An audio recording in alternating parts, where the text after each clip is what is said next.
Assalamualaikum warahmatullahi wabarakatuh. Nama saya Aisyah ini dengan NIM 6120123030370. Perkenalkan, nama saya Dede Setiawan dengan NIM 612012304010. Perkenalkan, nama saya Wika Triandini Salsabila, NIM 612012303036. Kami dari kelompok 7 ingin menyampaikan materi yang sudah pernah kami bahas dari materi pertama sampai materi ke-6 untuk memenuhi nilai tugas ulangan tengah semester mata kuliah komunikasi bisnis. Pengertian dan tujuan komunikasi. Komunikasi adalah penyampaian informasi, pikiran, atau perasaan dari satu pihak ke pihak lain. Proses ini melibatkan pengirim pesan, saluran penerimaan pesan, dan umpan balik. Adapun pengertian komunikasi menurut para ahli, salah satunya adalah menurut Wood 2019. Komunikasi adalah pertukaran pesan dan pemahaman antara pengirim dan penerima melalui perbedaan kode dan saluran komunikasi. Tujuan komunikasi pada dasarnya adalah untuk memberikan pengetahuan atau informasi kepada orang lain sehingga dapat memengaruhi pemikiran, mengubah sikap, dan mendorong orang lain untuk melakukan hal tertentu. Adapun fungsi komunikasi yang harus kita ketahui yang dimana 1 sebagai alat kendali, 2 sebagai alat motivasi, 3 sebagai ungkapan emosional, 4 sebagai alat komunikasi. Yang terakhir ada elemen-elemen yang harus kita ketahui dalam komunikasi, yaitu 1 sumber, merupakan sumber dari segala informasi yang didapatkan. 2 pengirim, merupakan pihak yang berperan sebagai penyebar atau juga bisa disebut pemancar kepada penerima. 3 saluran.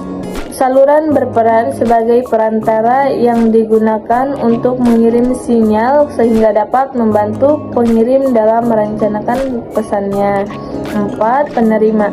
Menurut Sanon, penerima merupakan pihak yang melakukan kegiatan yang berkebalikan dengan pengirim.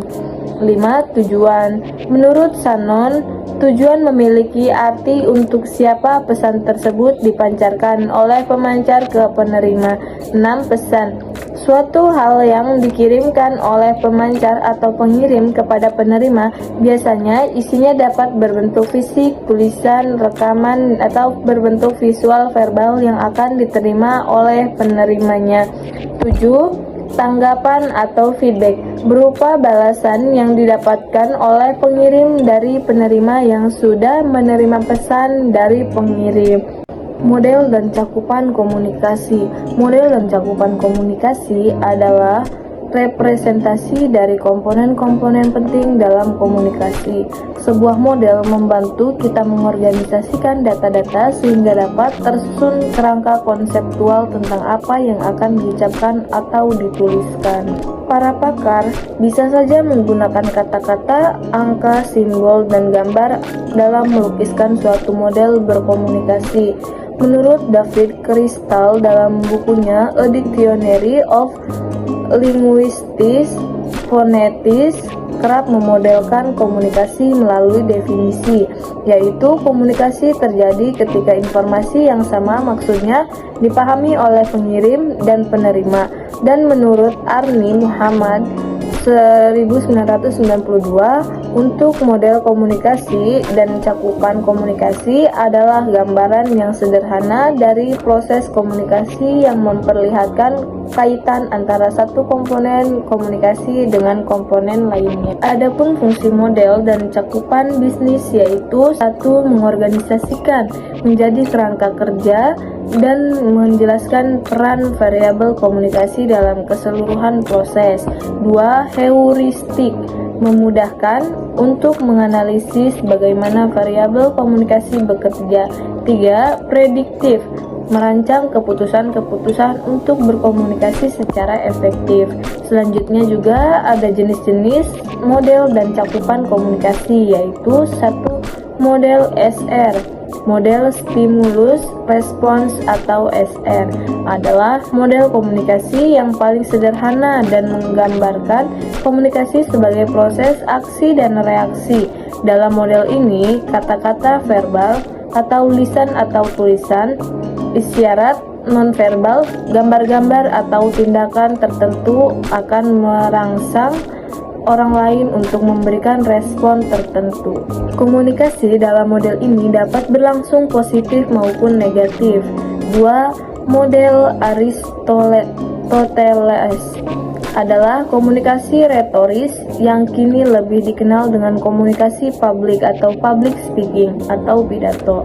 3. Model Laswell adalah suatu arahan berguna untuk menjawab suatu pertanyaan seperti wo atau siapa, say what atau katakan apa, by which channel atau dengan saluran yang mana, to whom kepada siapa, with what, effect dengan efek apa.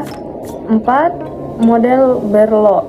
Model ini dikenal juga dengan model SMCR yang merupakan singkatan dari source, sumber, message, pesan, channel, saluran atau medium, receiver atau penerima. 5. Model Tubbs. 6. Model Shannon dan Weaver. 7. Model Gardner. 8. Model Newcomb. Di sini saya akan menjelaskan jenis-jenis komunikasi. Pada umumnya, setiap orang dapat berkomunikasi satu sama lain, tidak hanya makhluk individu, tetapi juga makhluk sosial yang selalu mempunyai kebutuhan untuk berkomunikasi dengan sesamanya. Namun, tidak semua orang terampil berkomunikasi, oleh sebab itu dibutuhkan beberapa cara dalam menyampaikan informasi. Adapun jenis komunikasi yang bisa kita ketahui. Yang pertama yaitu komunikasi berdasarkan penyampaian. Cara penyampaian informasi dapat dibedakan menjadi dua, yaitu komunikasi verbal atau lisan dan komunikasi nonverbal atau tertulis. Yang kedua yaitu komunikasi berdasarkan perilaku. Komunikasi berdasarkan perilaku dapat dibedakan menjadi tiga, yaitu komunikasi formal, informal, dan nonformal. Yang ketiga yaitu komunikasi berdasarkan kelangsungannya. Yang keempat yaitu komunikasi berdasarkan maksud komunikasi yang dapat dicontohkan seperti berpidato, memberi ceramah, wawancara, memberi perintah alias tugas. Yang terakhir yaitu komunikasi berdasarkan ruang lingkupnya. Berdasarkan ruang lingkup komunikasi dapat dibedakan menjadi dua, yaitu komunikasi internal dan komunikasi eksternal. Selanjutnya ada komunikasi organisasi. Menurut Kant, sedangkan berpendapat bahwa komunikasi organisasi adalah sebuah pengiriman atau pertukaran informasi dalam suatu organisasi sehingga dapat membentuk arus informasi. Adanya komunikasi organisasi dapat memunculkan jaringan informasi dalam organisasi tersebut. Untuk melihat komunikasi yang terjadi di dalam suatu organisasi dapat terlihat dari dimensinya. Menurut Onong Ujjana Effendi tahun 2007, terdapat dua dimensi komunikasi dalam kehidupan organisasi, yaitu yang pertama komunikasi internal. Di dalam komunikasi internal juga terdiri dari komunikasi vertikal dan komunikasi horizontal, yang dimana komunikasi vertikal yaitu komunikasi dari atasan ke bawahan yang biasa disebut sebagai downward communication, dan dari bawahan ke atasan biasanya juga disebut sebagai upward communication, yang merupakan komunikasi dari pemimpin kepada bawahan serta dari bawahan kepada pemimpin secara timbal balik atau biasa disebut sebagai two-way traffic communication. Sedangkan komunikasi horizontal adalah komunikasi secara mendatar antaranya yaitu anggota staf dengan anggota staf, karyawan dengan karyawan, dan sebagainya. Berbeda dengan komunikasi vertikal, komunikasi vertikal sifatnya itu lebih formal, sedangkan komunikasi horizontal itu bisa dibilang tidak formal. Dan yang kedua itu ada komunikasi eksternal. Ada 4 teori yang diklasifikasikan masuk ke dalam kelompok teori-teori umum. Yang pertama, teori-teori fungsional dan struktural. Teori ini adalah adanya kepercayaan atau pandangan tentang berfungsinya secara nyata struktur yang berada di luar pengamatan. Yang kedua, teori-teori behavioral dan kognitif. Teori ini sama halnya dengan teori yang pertama. Bedanya itu, kalau teori yang pertama itu berkembang dari sosiologi dan ilmu-ilmu sosial yang cenderung memutuskan pengkajiannya pada hal-hal yang menyangkut struktur sosial dan budaya. Sementara teori yang ini itu merupakan perkembangan dari psikologi dan ilmu-ilmu pengetahuan behavioralis lainnya yang cenderung memutuskan pengamatannya pada diri manusia secara individual. Yang ketiga ada teori-teori konvensional dan interaksional. Pada teori ini berpandangan bahwa kehidupan sosial merupakan suatu proses interaksi yang membangun, memelihara, serta mengubah kebiasaan-kebiasaan tertentu, termasuk dalam hal ini bahasa dan simbiosis. Yang keempat ada teori-teori kritis dan interpretif. Teori ini adalah kelompok teori-teori yang kritis dan interpretif. Selanjutnya ada jenis-jenis teori komunikasi organisasi. Yang pertama itu teori struktural klasik. Teori ini menjelaskan bahwa organisasi digambarkan sebagai sebuah lembaga yang sentral akan tugas-tugasnya serta memberikan petunjuk mekanis struktural yang bersifat kaku, monoton, dan tanpa inovatif. Yang kedua, teori fusi merupakan teori yang mengenai kesadaran mengenai kepuasan minat manusia yang berbeda-beda dalam suatu birokrasi maupun organisasi. Yang ketiga ada teori neoklasik atau hubungan manusia. Teori neoklasik mengacu pada pentingnya aspek psikologis serta sosial karyawan sebagai seorang individu atau kelompok kerja. Yang keempat ada teori pentingnya penyambung atau the linking pin model. Teori ini mengenai struktur organisasi yang saling berkaitan dengan beberapa kelompok. Dalam teori ini Likert menjelaskan bahwa terdapat penyelia yaitu anggota dari dua organisasi atau kelompok tersebut, yaitu pemimpin unit rendah serta pemimpin unit tertingginya. Yang kelima ada teori sistem sosial. Teori satu ini menyatakan hubungan antara manusia memungkinkan suatu organisasi dapat bertahan lebih lama daripada orang-orang yang ada di dalamnya.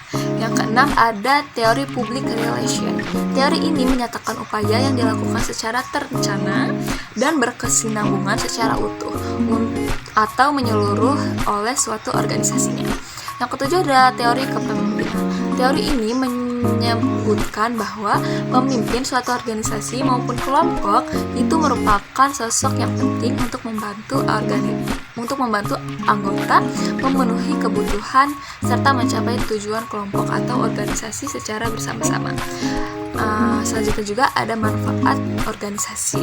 Yang pertama itu dapat memahami suatu yang ada di dalam organisasi tersebut. Yang kedua dapat memperkuat hubungan antar anggota dan pemimpin organisasi. Yang ketiga itu mempermudah tercapainya tujuan organisasi. Yang keempat dapat membuat seseorang individu menyesuaikan diri. Dan yang terakhir mengetahui tugas seorang pemimpin dan anggota dalam suatu organisasi. Adapun di sini saya akan menjelaskan komunikasi melalui pesan juga. Nah, komunikasi melalui pesan adalah proses penyampaian pesan oleh komunikator kepada komunikan melalui media yang menimbulkan efek-efek tertentu.